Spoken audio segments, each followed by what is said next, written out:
माँ के लिए तो बहुत कुछ कहा गया है, लिखा गया है।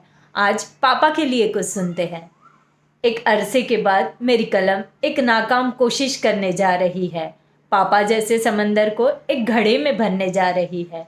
हमेशा हमें माँ नरम दिल और पापा सख्त लगते हैं। हर बार सह लेते हैं वो, तो हमें ढाल जैसे क्यों नहीं लगते हैं।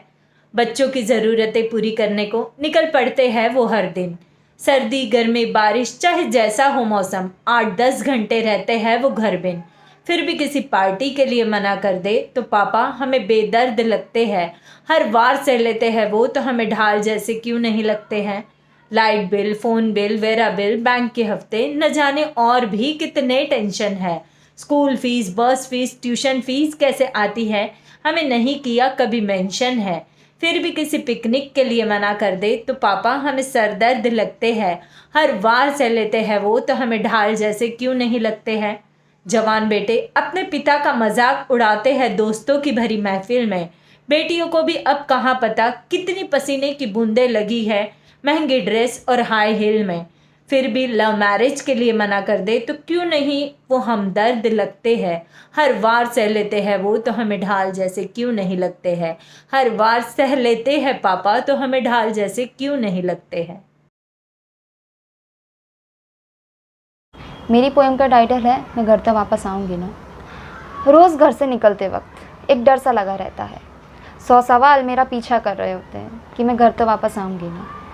पीछे से एक डरी सी दबी सी आवाज़ आती है कि बेटा घर जल्दी आना। वो आवाज़ मेरी माँ की थी। उस माँ का डर लिए वो 100 सवाल लिए मैं घर से निकल तो जाती हूँ, पर मेरे जहन में सिर्फ एक ही सवाल, मैं घर तक वापस आऊँगी ना। घर से निकलते ही न जाने कितने गंदे दिमाग मुझे सोच रहे होते, न जाने कितनी गंदी नज़रें मेरा पीछा कर रही होती है, लेकिन बिना डरे मैं आगे बढ़ जाती हूँ। मेरे बदन में मेरे खून की जगह मेरा डर दौड़ रहा होता है, और एक ही सवाल कि मैं घर तो वापस आऊँगी ना। उन सब सवालों के साथ, उन सब डर के साथ मैं निर्भया बन जाती हूँ। उस ठंड भरी रात की चीख आज भी दिल्ली में गूंजती होगी। न जाने इस देश के किन किन कोनों में निर्भया चीखती होगी। फट जाता है उस माँ का कलेजा जब उसकी बेटी को 7 सालों तक इंसाफ नहीं मिलता। कहते हैं कि सबसे बड़ा रुपया। ये बात तो मुझे तब समझ आई जब उन वकीलों ने मेरे कातिलों का केस लिया। सोचती हूँ कि हैदराबाद जैसा इंसाफ मुझे भी मिला होता तो शायद आज मैं ये ना कहती कि मैं घर तो वापस आऊँगी ना। मेरे बाद न जाने कितनी निर्भया, आसिफा, प्रियंका इस जहान से विदा हो गई। अरे जालिमो, क्या तुम्हारी भूख इतनी बढ़ गई कि एक नन्ही सी जान तुम्हारे लिए खिलौना हो गई। दुपट्टा मेरा खिसका तो मेरी गलती बताई गई। दुपट्टा मेरा खिसका तो मेरी गलती बताई गई। नज़र उसकी भी तो गिरी तो उसकी जवानी बताई गई।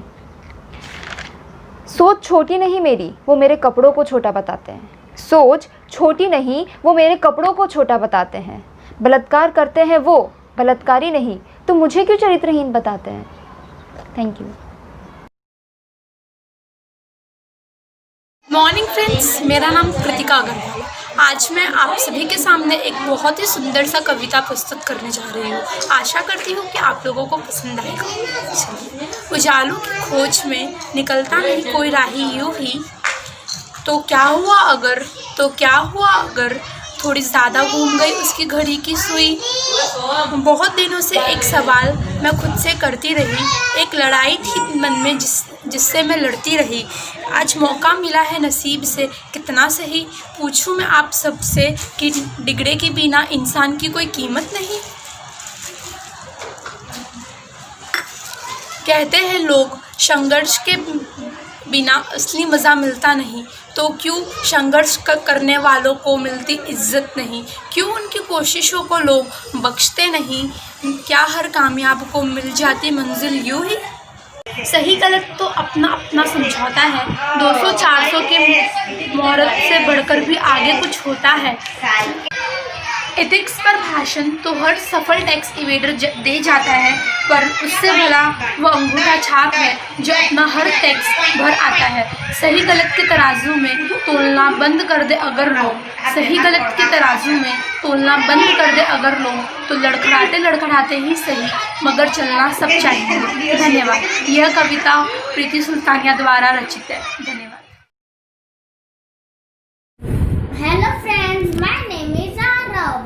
My My story is Broad Trees. One day, Arav and his father sitting in a garden. Then they saw a bird. It is looking for the place to build a nest. But bird cannot find a place to build nest. So bird make it nest in vase.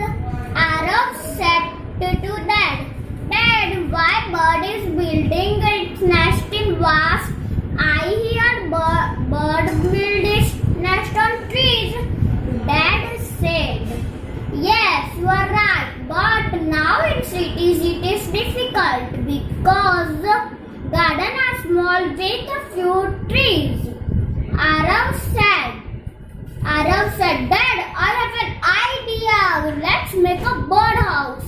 Dad said, wow, it's a great idea. And next Sunday, they built birdhouse.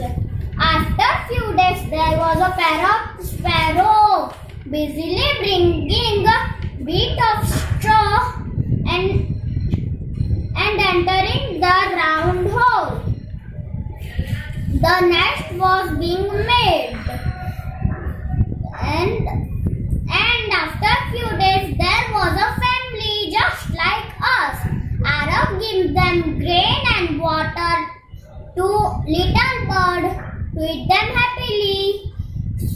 So friend, if we grow one plant in a month, we provide houses of bird and save environment. Thank you.